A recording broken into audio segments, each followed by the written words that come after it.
My name is Franklin Easton. I'm a strongman competitor, a strength coach at an Iron Strong Performance here in Seattle, Washington.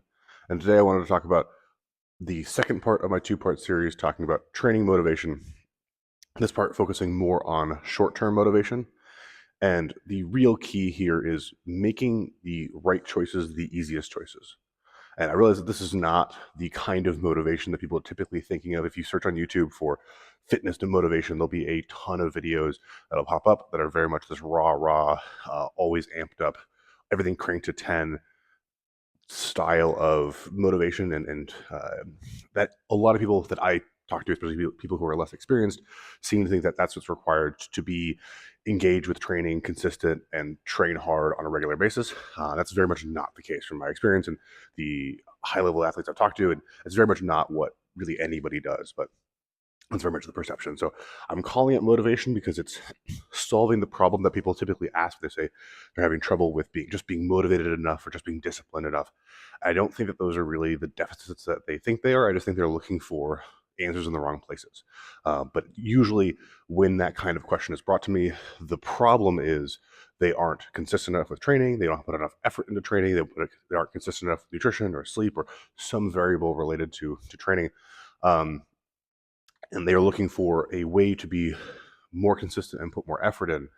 And they think motivation is the route to that. But I really don't think, at least the way that motivation is consistently talked about in the fitness space, that is the right answer. But I'm calling this short-term motivation because that's at least what people are looking for when they say that to me. But really, it's making the right choice the easiest choice, and that comes down to enjoying what the pieces that you're actually doing, the training, the nutrition, the sleep, maybe not quite as much enjoying, but building it into your day. And that's the other side of things, which is making it as convenient as possible, making it as fit into your life as best as possible. And a lot that's going to depend on your individual psychology. What you like comes down a lot to what you like, or your client, or whoever this is revolving around, and what your current lifestyle is. And your preferences can also change. Your lifestyle can change. These things may not be a permanent answer, but they might be a really good answer right now. And it might be where you have a very different answer in the future, given different lifestyle situations, different preferences, various things that may or may not come into play. And I think that kind of is the basis for all of this. As the base assumption here is that compliance to the science, to quote Stan Efferding, that the thing that you'll actually do is the only thing that matters. Having a perfectly built nutrition plan or training program doesn't matter if you don't actually do it. It's just there on paper. And the thing that you'll actually do, the thing you'll put effort into and engage with, that you'll get a lot more out of. Whereas a program that you only do part of and you only don't put you only put part of your effort in, you only do it some of the time, that's going to be a much worse program, even if it's perfectly designed, even if it's the absolute physiologically best program possible. If you're not doing it, it doesn't matter. The one that you'll do is the one that actually matters, and finding out what are the pieces that matter for you. And I think that there's enough individual psychological variance in that there isn't going to be a right answer. That's part of why I think there's so many answers out there for how to train, how to eat, how to do these things. That part of that is a just purely psychological question. That a lot of them work. That a lot of them work pretty well. But finding what works for your psychology, that is the more important piece. What will you actually engage with, and what will you be invested in? That's what matters the most. I really think that most of your basic, well structured training plans work pretty well.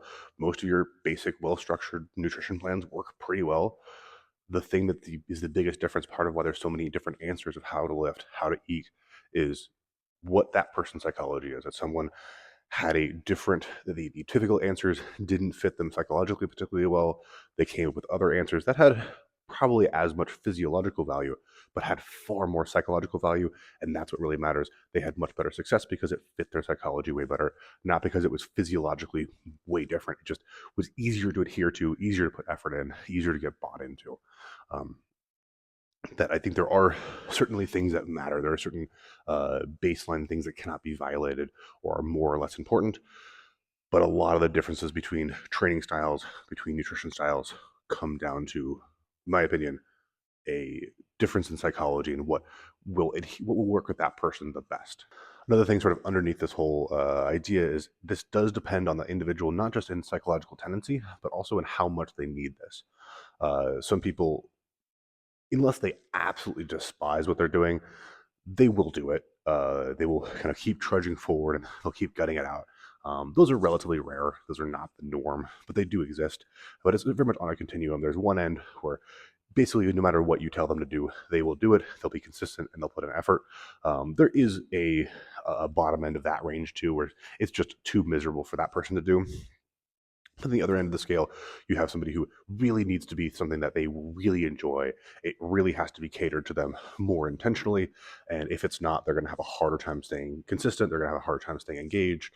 And knowing where somebody or where you fall on that continuum and how much we need to address things. And it's not a indictment of that person. It's sort of a be realistic with where you're at and then know how much do I need to account there for this to be able to make sure that I'm consistent, because the goal presumably is to be consistent and make long-term progress.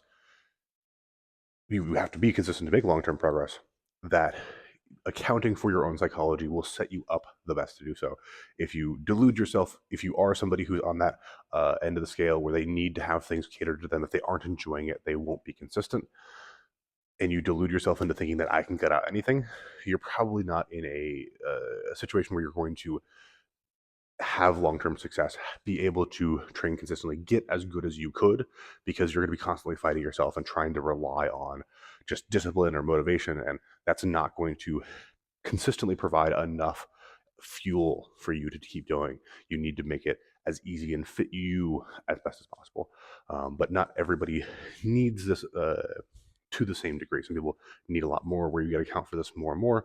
Some people, it's just going to happen no matter what, and they're going to gut it out. And just telling them what to do is enough. You don't need to go further than that. So starting off with training, the actual program itself, what the person is doing on a day-to-day level. Do they enjoy the style of training they're doing?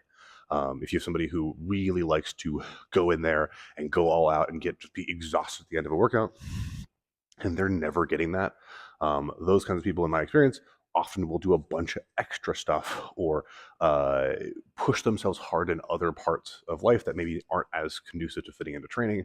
So it's a lot better if we have something that may not be needed, but helps tire them out, helps get that thing that they're looking for psychologically as a I worked hard fit into training. Or if you're somebody who doesn't particularly want to push things as hard, still being able to get a lot of really quality training by perhaps adjusting what are the variables that we're using to train harder. Um, if somebody likes having shorter workouts, longer workouts, faster paced, slower paced, being able to adjust things so they're still able to fit those psychological needs and make it an engaging and enjoyable process while still going in the right direction, still having the broad plan fit their psychological tendencies better. This comes even down to how often do we rotate things out. So by default, I typically run things in a 4-week training block, where every fourth week I rotate out exercises, rep ranges, what the focus of that training block is. And for most people, that's a pretty good estimation. And really, the reason why it's that, there's a number of physiological and training reasons why it might be that length, but why is it not 5, 6, 8? You can certainly make a great argument that 8 might be a physiologically preferred length for that, but 4 seems to work better psychologically. People seem typically more engaged for 4 weeks. If you stretch it on to 6 or 8, for most people, that tends to lead to things kind of getting stale, things kind of getting boring. If there's a thing they don't really enjoy doing that much, they get really, really tired of it. Things like Bulgarian split squats are the classic example of that. If things are, even things that they do enjoy can start to run out of runway or be less fun towards the end of that, just kind of getting stale there. Where I find 4 weeks typically is a really good range for most people to get good at a movement, progress it well, but then rotate it out before it gets too boring. But I also have lifters who do better with a 6 or 8 week block. And whether it's their lifestyle schedule or their psychological tendencies, they seem to do a lot better spending a longer amount of time doing a certain thing before rotating, and maybe making adjustments to the plan as a whole to account for that. There's again certain parameters within training that have to be adhered to for things to just work physiologically. We don't get to violate biology to make it fit your psychology, but accounting for psychological tendencies as well as scheduling tendencies, we can really make the most of what somebody has and what they will do the best with, and fit that into a well-structured training program. So, yeah, keeping things fresh, keeping things engaging, keeping them sufficiently novel as we go, but not so novel that nobody gets to learn anything. You don't get to improve the technique of a movement, or advance a particular a pattern. It's everything constantly changing. Every time you come into the gym, it's different. I tend to find that that's also, one, very physiologically suboptimal, but two, just very hard to get engaged with and enjoy, because you don't see progress as fast. You don't get to master a movement quite as easily as if you do something consistently and it's in the program more often.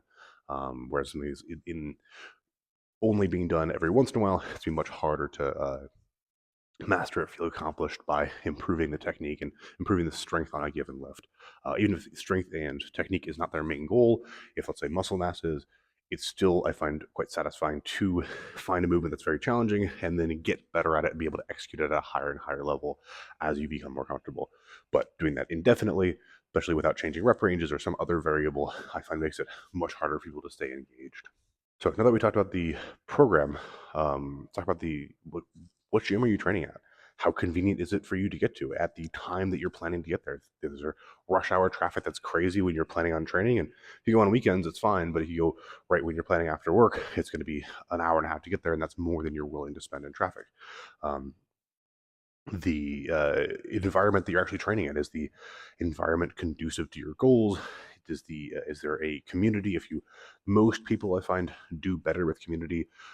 Is there that community there for you? Is there something to pull you back there? Do you just enjoy training that environment, whether there is or isn't the community, with the quality equipment, the kind of broader environment? Do you just enjoy training there? Is that a place that you look forward to being at, or is it, this is the equipment's bad, there's no community, or there's a hostile community, the environment as a whole just isn't conducive to training? If that's the case, it's going to be much harder for you to do well. Not to say that it can't be. I know people who commute an hour and a half to train, who train in environments they don't like, who are able to get great workouts. But like the part I talked about earlier, it's very much, how much is this going to impact things? And these are more levers to pull on to make it easier for you to be consistent, or your client to be consistent, depending on where they fall on that. Now, something worth mentioning with the environment is that it might not be the one that you enjoy being in the most, because it very well might be, but also might not be. It might be the one has you achieving the most, that it takes you the closest to your goals. That might be one environment which is very welcoming and very encouraging, but doesn't really challenge you and doesn't really encourage you to do better. And another environment which is still welcoming, but maybe a little bit tougher, just because it is challenging you to do better and to push yourself. And it may not be the one that initially is the most kind of lovely to be in, but the one that's actually going to take you towards your goals, that you're going to enjoy being a part of, but you're going to see the progress that you're looking for. There can be environments where the community is receptive, but they don't actually, there's no push to improve or get better, and the community is not directed in that direction. And for some people, particularly when they're starting out, they might feel more used to that style of environment. So being aware of not just gravitating towards what is uh, the easiest and most comfortable for what you're used to, but actually what do you enjoy and what will take you where you're trying to go. The community piece is a big part of why I structure my coaching the way that I do. I have a unusual style of coaching, what I call crew style coaching. It's not one-on-one personal training. It's not classes. It's personalized coaching, but in a more group setting. Because strength training has breaks, I'm able to coach more than one person at a time and have hands-on personalized coaching with pre-written programs for that person, where they're at in their competitive season, or their whatever their goals are, a long-term plan built out for them, that we're able to still have hands-on coaching, because while one person's resting, I'm able to coach the next person and the next person, work my way around. The personalized programming allows me to adjust the style of programming and what we're doing to fit their psychological tendencies the best, so we're able to keep the training engaging. The also allows to account for, if they're a competitor, we're able to account for their competitive season, or adjust for their goals, or make sure we're accounting for various things. The other side of that is the community, because there's multiple people around. There's been a great community that's formed, and we have gym parties every few months, and really trying to cultivate a community in the gyms. People feel like they belong, like there's a group there. And that's one of the things why I think something like CrossFit has done so well, is because it's really leaned to the community aspect to keep people engaged and keep people enjoying training. I think that they falter when it comes to everyone doing the same thing. The plan that's going to be appropriate for one person is going to be way too much work for another and way too little for a third. It's also going to be not necessarily fitting the psychological tendencies of each person and what their goals are and what their injury history and all those things are. But I think it really nailed the community aspect to it, and that really has helped people be more consistent. And I mean, it built an empire, and it I think very positively impact the world of strength broadly. It would not be surprising if a place like this could not exist if CrossFit had not happened. Um, just the interest in getting stronger using barbells, that thing, I do think CrossFit's pushed forward quite substantially. But the community piece, being able to actually enjoy the community, having a camaraderie in the experience rather than just like one-on-one personal training. You get the personalized component, but it's just the trainer and the lifter. There's no one else there. There isn't this broader sense of community, and I think having that does a lot for keeping people consistent and engaged and enjoying the process for a longer period of time. One additional thing worth talking about when it comes to the actual training side of things is the schedule. When is someone training within their day? How well does it actually fit within their day? How easy is that to actually happen? If someone is planning on training in the mornings and they are very much not a morning person, although I do think that can very much change. I've made myself go from a more of a night person to more of a morning person. But if they are very much a night owl and they are switching to mornings and they are unable to, potentially due to other commitments, let's say every weekend they have to stay up till 1 a.m., 2 a.m. due to other events, and they're expecting to be there 6 a.m. Monday morning, that's going to be very challenging to have that ping-ponging sleep schedule. Not being able to have a consistent time of sleeping and waking tends to be much easier for being consistent with getting good sleep, as well as just being able to go to bed on time, having your body know when to wind down. So the being able to select when someone is training through a day, when someone's training through a week, and have that fit their schedule the best. If someone is really busy through the week, they are exhausted come the end of the week, and they just aren't able to be consistent. Perhaps things need to be shifted, so we're biasing more towards early in the week and weekends for training, just because if they aren't going to be consistent, if they are exhausted, we need to account for that and make sure we're adjusting. Someone is wants to train in the evening and they find that their work consistently runs late and that's just out of their hands, unpredictable. If traffic is such a way that they can't make it to the gym, if whatever variables are getting in the way, that might be a sufficient barrier where it's worth reassessing and considering, are there alternative options here where I could still get to the gym, I could still train, but just maybe not with the schedule I initially assumed. And just gutting it out and forcing it to happen may not be the best option. I've also heard this idea, and there's something very similar in nutrition that I'll talk about in a moment, but this idea that training in the morning is better, and usually it just comes down to the people are tougher when they train in the morning. And I don't think training in the morning is any physiologically better. I don't think you get better results from training in the morning. I do think it's relatively hard to train in the morning. People are typically still waking up. There's less food in your system. People are less warm. Um, but there's sort of this assumption that doing the harder option is inherently better. Harder means better results. And because for a lot of people, training at 5 a.m., 6 a.m. is harder, they think it'll be better. That's not what I found from a training response perspective, like how people's results are.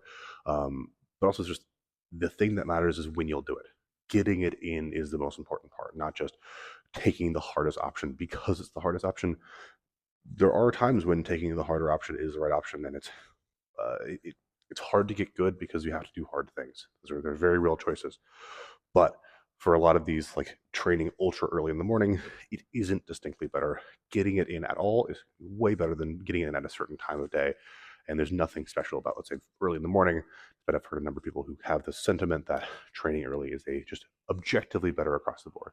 It very well is for some people with their schedules, with what fits their lifestyle, but it isn't just a universally everyone, it's better for everyone and you're just a better person if you do. That's just not true. The nutrition conversation is going to look very similar to the training one. Picking foods that you enjoy eating. Very similar to the time schedule one. There's an idea I've run across a number of times where people have this perception that in order to get strong, get muscular, particularly people who are more in the bodybuilding, staying lean and muscular side of things. This perception that food should be unpleasant. It should be ultra bland and dry and just unpleasant to consume. And that's how you know it's good for you. And that's how you know it's good food. Um, I don't know where this idea came from. I find it baffling at every level. Enjoying what you're eating enough. It doesn't have to be the best thing you've ever eaten, but enjoying it enough is essential for eating consistently. And in order to get very strong and very muscular, you do have to have consistent nutrition. And having a plan that accounts for that things that you enjoy, whether it's adding sauces or seasonings or whatever things you need to add to make things enjoyable for you that still fit your goals, that's going to be really important. Not just I have to eat boiled chicken and steamed broccoli with no seasoning. Things can have a lot more flavor. You can enjoy the process of what you're eating and still have it fit your goals and have it fit your macros or whatever meal planning system you're using. My preference is typically towards macro counting, but uh, having it fit those goals and have it be enjoyable to eat is a very valuable tool. The problem I find more often, though, is people not having food prepared. That they don't have food on hand, they haven't prepped properly, they aren't prepared for when they need food, and they just have to scrounge for food as they can because they don't have food on hand. Now, there's a number of ways to meal prep. Finding one that fits your schedule and your psychology, kind of keeps coming back to that, is going to be the most important. The most people's view of meal prep is on a Sunday, you spend all Sunday making the entire week's worth of food in little Tupperware containers, put it in the fridge, and that's all you're eating the rest of the week.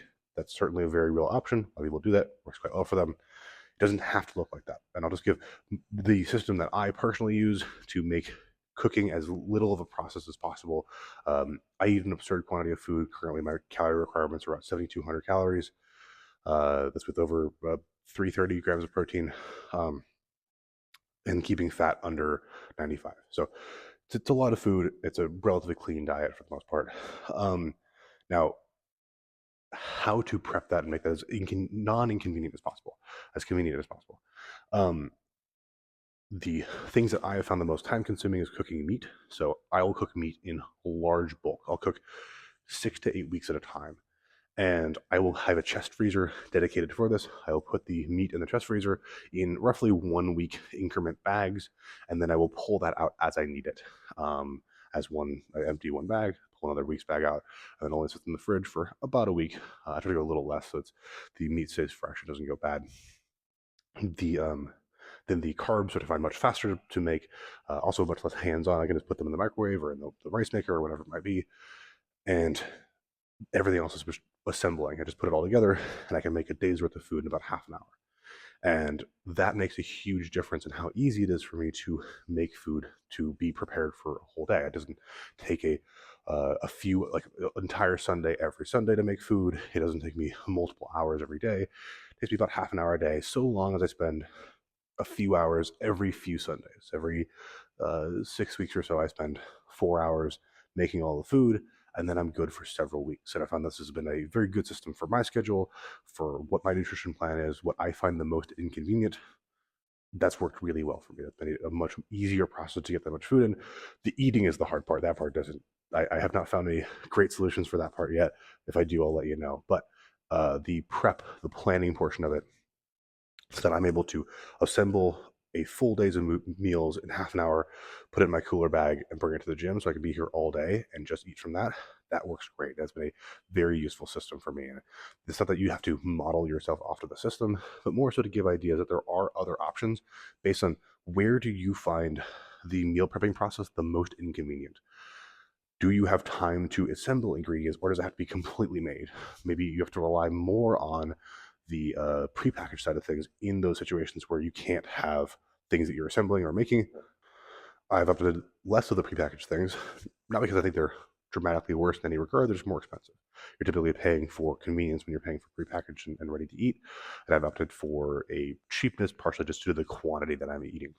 So if you have food prepped, the difficulty of ordering takeout or going to a restaurant is now higher than just eating the food you already have, especially if you've made it relatively tasty. The waiting for the Uber Eats and paying for that, or going out to a restaurant, leaving your house and going to a restaurant, and having to wait for that and pay for that, that becomes additional barriers, which makes it more difficult to go to a restaurant or get takeout than it is to eat the meals you've already prepared or you just need to assemble.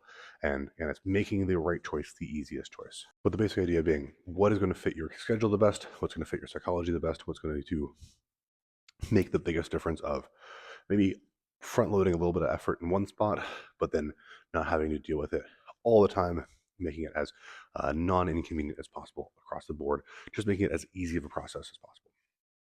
That's what keeps coming back to is make the right choice the easiest choice. One thing I'll touch on just briefly is going to be sleep and just making routines around sleep. Another one, for a number of years, I had to coach in the mornings. It was just the only time I was able to coach or allowed to coach in that gym. One of the challenges that a lot of people ran into was being able to get up consistently in the mornings. Um, Being able to be consistent with bedtimes was the most valuable and most consistent thing I found helpful. People who were successful at training in the mornings typically were very consistent all the time with going to bed. And it can be things like setting a timer when it's time to go to bed. So you have an alarm, not for waking up, well, you have an alarm for waking up too, but an alarm to go to bed because it's much harder to oversleep your 5 a.m. alarm when you go to bed at 9 versus when you go to bed at midnight. Um, the Being consistent with that and having that alarm there, whether or not you're training, having a consistent sleep schedule all the time, every day, all week, weekends too, that your body's on this consistent 24-hour rhythm. It's not ping-ponging between going to bed at 9 some days, going to bed at 1 a.m. or midnight in other days, and having this back and forth. It's very consistent on when you're going to bed, when you're getting your sleep in. And then try to organize your day so that actually is conducive, that you are winding down when it's time to go to bed. You're not working on some work project or you're doing some activity. It is your schedule is also conducive to when you want to go to bed, that fits your schedule for when you want to train. The whole thing is a puzzle that works together quite well. But really, it's the same answer as everything else.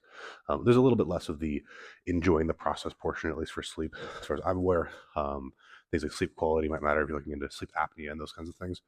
But when it comes to just making it fit into your schedule and sometimes making your schedule fit the thing that you're looking for better, making sure we're not building in conflicts and you're agreeing to going out with your friends late when the plan is to go to bed and get up early. So just accounting for what matters there. But with all these things, with training, nutrition, and with sleep, making it fit your psychology, making it fit your schedule, what is going to work best for you? What is the biggest challenge from a practical level? What are the things you're running into as a problem? What steps can be taken to avoid that as a problem? Or maybe new systems need to be developed to allow you to not have this problem anymore. I think that's going to be the thing that unlocks the most ability for you to be consistent, to stay motivated all the time. Because it's, again, the thing I think people are looking for from motivation is the ability to stay consistent, put in effort consistently. And it's not going to come from a raw motivation. It's going to come from a well-designed system that's going to allow you to fit your schedule and your psychology, and you're not going to be fighting your goals. It's going to be much easier to fit into your life.